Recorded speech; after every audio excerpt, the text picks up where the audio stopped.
2 minutes. Thank you, Mr. Speaker. I'm rising today in strong opposition to H.R. 1599, which actually stands in direct contradiction to the wishes of almost 90% of Americans across the country. It's no wonder that this legislation has more commonly become known to people who are very concerned about this issue as the DARK Act, or the Deny Americans the Right to Know Act. And that's really what's at issue here. This legislation makes a mockery of transparency and leaves U.S. consumers in the dark. What are they so afraid of? Why deprive Americans of the ability to make educated choices about whether they want food with genetically modified ingredients?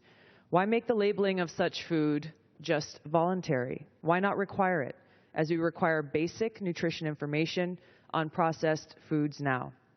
Why not join the 64 other countries, including the EU, Japan, Australia, Brazil, and China, in empowering our constituents with information, making mandatory labeling? My state of Hawaii is the #1 state for experimental genetically engineered plant field trials, according to the USDA.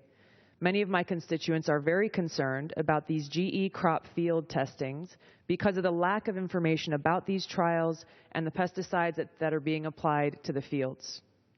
On the island of Kauai in my district, residents organized and passed an ordinance requiring large agrochemical companies to disclose the pesticides they're spraying and observe buffer zones around schools, homes, and hospitals to prevent chemical spray drifts. The DARK Act could overrule the rights of these local communities to make such decisions, to protect their health and safety and guide the growth of their agricultural industries.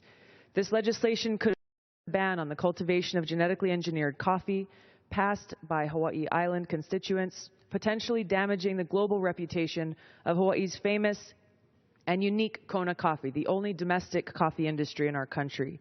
It could negate a ban on the cultivation of genetically engineered taro, endangering a main staple and culturally significant plant for indigenous Native Hawaiians. This is why I'm calling on my colleagues to adopt the Genetically Engineered Food Right to Know Act. I urge my colleagues today to vote against the DARK Act and support common sense labeling as we move forward. Thank you. I yield back.